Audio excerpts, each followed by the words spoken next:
BIP of Bizarre Interest Productions, and this video is gonna be like half scripted, half non-scripted because it's just funny. Yes, people are actually shipping Ryuga and Sophie, and it actually kind of makes sense, but you're gonna have to trust me on this one because the reactions have just been hilarious. Like, damn it, I'm just trying to write the script, and the moment I went to find some of the images, the Beyblade Metal subreddit deleted it. Like, it's probably because it was AI, and like AI steal people's art, which we all agree is bad. Okay, I gotta see if I can find it again. Okay. Someone uploaded it on Twitter too, but like the responses I saw on Reddit were so funny. Like, shipper's gonna ship. What else is new? Generally, what the f? Sophie's too good of a girl for him. But like, I love Ryuga, but he deserves someone with the same amount of edge with him, with anything. They're in too deep. The daughter's lightning hair bolt is literally just a PNG. Ryuga wouldn't date anyone. He just cares about Beyblade too much. If he were to marry, there would always be a pillow reserved for El Drago between him and his wife. The only thing Ryuga loves or respects is victory. I could see him pulling a smash and dash, but that's about it. Nemesis should have destroyed us. I did see a Sophie ex Ryuga fan art with Louis being their child. They don't even know each other. Nemesis. Okay, I'm gonna have to talk about that later. Wait, I gotta write that one down. Everyone knows Ryuga would only date someone who he respects as a blader that limits his options to Jenga and Kyoya. Yaoi. Yeah, I know it's a typo, but imagining him with a baldy. You could have had them. You could at least age them up a little bit. I've seen the ship so many times and I still don't get it. Hate it. In all honesty, I think if Ryuga survived, he should be a loner. I remember watching the Japanese intro for Beyblade Choken Steel. I thought Tsubasa and Madoka got married in the show. Wait, they didn't? Not who I would pair Ryuga with, but you know what? This honestly looks pretty cute. Okay, in the comments, tell me who you would pair Ryuga with. Yeah, no, especially considering the only time they met was a very bad interaction. The dude almost dropped sense. Thank you. Like, why do people forget that happened? Ryuga is way too much of a hater for ever this to be real. This man is literally fueled by pure hater energy. I don't think there are many. Okay. First, the post in the timeline where Ryuga didn't die, where he bagged the hottie and had a kid. Now, I'm not opposed to the idea of two characters ending up together, and the whole lightning bolt as a PNG thing is really, really funny. Although I feel like if Ryuga and Sophie were to have a kid, their child's hair would be more white and blue. So I made a question on why, like, it would be a girl. And I feel like that's because, well, Beyblade doesn't necessarily have a lot of female characters, and it wouldn't even be too out of place because when the Blade Breakers had their maybe after in the future for the original Bakuten series, I believe Ray and Mariah had a daughter. So it's not too out of place for me when it comes to discussing it. Haters gonna hate. Let's go home, my love.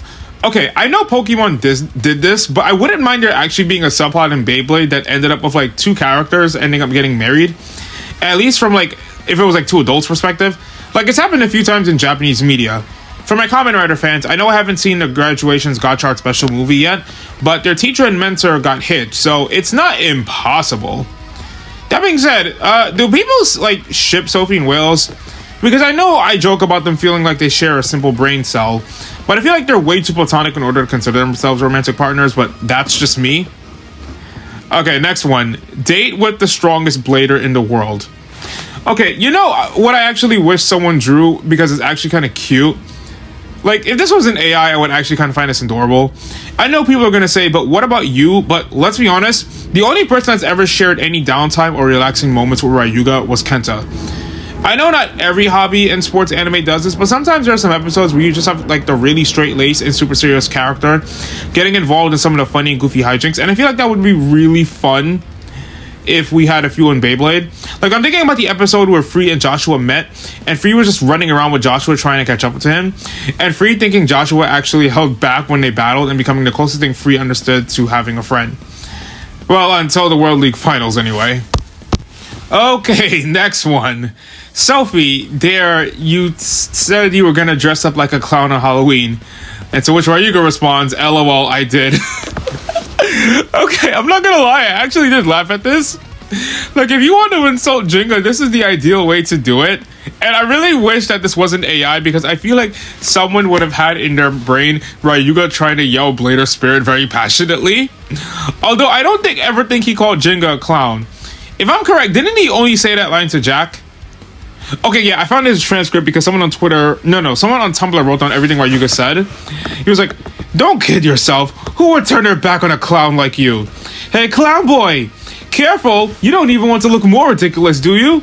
In the end, you're nothing but a caged bird. Thinking you've become stronger from the pet food you were given and believing you can defeat the Dragon Emperor. It's just hilarious." Also, I just realized Beyblade has almost never done a dress-up or Halloween-themed episode, especially compared to other hobby and toy shonen anime. Like, Digimon at least had one because it was an episode that aired before Halloween, like a week before. Ghost Game had the Murderous Pumpkin, and the original had the episode where they met Pumpkinmon for the first time, so that's obvious. Yu-Gi-Oh! GX had the episode where everyone dressed up as dual spirits and monsters where Dark Magician Girl fights Jaden. And Go Rush had UTS dressed up as Yuhi's monsters to help him fight Asana. Then there's Pokemon having different episodes where the gang would dress up as different Pokemon. It's such a shame because Moti and Uni have dressed up as cats before. And we know Moti loves cosplay. We need a whole episode in Beyblade X where the majority of the cast is just dressed up and interacting. It'd be so much fun, you know? Come on, please tell me I'm not alone on this one. Would you like to see that? That being said, I feel like Sophie would dress up as a dinosaur for Halloween. Don't forget, she is an archaeologist. Those are people who study buildings, graves, tombs, and other objects of people who lived in the past. And I feel like she'd find that fitting. I know some people are going to point out that Excalibur might seem a bit too snobby for something like that. But after they lost, and especially after what went down during Masters, I feel like they would like enough to go out trick-or-treating. Or at least use their resources to buy candy for different kids. Plus, I really wanted to do a video last month about what costumes or different outfits Beyblade characters would have to wear, but I just didn't have the time for it. When I decided to take a break and then try to structure and reorganize everything to be ahead of schedule, I generally think that would be something fun to try and explore for next year. The end. Wait, so Ryuga and Sophie don't even end up together? It's Ryuga ending up with Jenga? Pause. I'm looking at this the third time. Why is Kiyoya just watching them in the background? Is he planning on starting a throuple or something? This is too much. I'm having a blast with this one. Wait, who came up with this ship in the first place? Was it Cat? Wait, she drew Ryuga and Sophie as a Malaysian couple. Oh, that's so sweet. Don't be mad I'm not showing it. Artists don't like it if you show their work without their permission, and I'm not gonna get accused of stealing, and I don't think that's fair to that person. But I am gonna read you some of the tweets. If there was a tag team tournament that requires a pair to consist of a male and female blader, Ryuga and Sophie would be unstoppable because it's basically pairing the strongest male and female together. Strongest male blader is subjective, but strongest female blader? I mean, that tournament's only gonna have 6 pairings if we're gonna be honest. But I mean, she's right. Sophie is literally the strongest female character in Metal. You have to forget, I feel like sometimes people forget that because she's always paired with whales. But yeah, I feel like if they separated and went their own ways, I feel like they'd make a pretty strong individual pair of bladers. Though with Sophie's knowledge and skill set, I feel like she would eventually surpass whales. Oh, wait, pause. Ryuga and Sophie, if they had a kid, it would really be Louis. He's Dragon Boy like Ryuga, but more securely in here like Sophie. I hate the fact that this actually works pretty well. Okay, actually, let's be honest with ourselves if we're looking about female characters that you could ship Ryuga with. If we're going by the Metal Saga, Sophie is the safest option. Why? I don't ever think he's talked to Madoka, but the only way I could ever see Ryuga and Madoka interacting is in a similar manner to Doki Doki Precure, where he would get injured after a hard battle and lose some of his memories, and he and Madoka spend the day together, similar to what happened with Rika and Ira as she replaced El Drago until he gets his memories back, but that would require a lot of setup. Mei could work since, like him, she likes to battle, but Ryuga values strength, and while Mei is no pushover, Ryuga would probably aim for someone much stronger, or at least one that could withstand her attacks.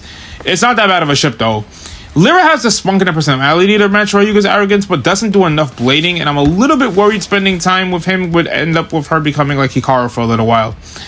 Selene, there's a part of me that thinks that this could work because both of them were on the villain side, though on separate moments, but I don't think he would respect someone who is willing to play dirty and cheat. He will give praise for people who can outlast for a while, but I don't think Selene has the dexterity for that. Next up is Madi, and this one is a pretty obvious no unless she became a fangirl of him, and even then he probably wouldn't reciprocate. If you time travel, there's Ren. I guess you could argue would actually be able to keep up with him decently since her playstyle is about copying attacks, but she couldn't even beat or challenge Sakio, so I don't think his predecessor will think too much of her. Okay, post-character development, I feel like he wouldn't necessarily have a reason to be mean towards Maru, but I don't think there's something there. And yeah, let's be honest, any ship would be better than Hikaru and Ryuga. Like, I'm not judging anyone who ships him, because the idea of falling in love with someone who traumatized you and then becoming strong enough to face him, and both of them slowly earning each other's respect, and then either becoming friends or rivals to lovers ain't a bad idea. I think Fairy Tail did that surprisingly okay-ish. But given how Hikaru ended up traumatized and ending her career as a blader because of what happened, unless you handle it really, really well, or have Ryuga confront the fact that he did that and apologize, that is a very sensitive subject, and I do know that there are fanfics out there, but I have not read them in order to get a proper verdict. But yeah, Hikaru and Ryuga on the surface is not a good ship, and while I get the WTF reaction to Ryuga and Sophie, at least you can make the argument Sophie has the temperament, maturity, and skill set to make Ryuga at least respect her. Again, I just find this very, very, very funny. But I know you guys are going to be like, what the hell? Because I agree, it is kind of weird, but it's Beyblade. Stuff like this was always going to happen with this fandom. But tell me what you think. Thanks for watching, and BIP and Bizarre Just Productions. Signing off.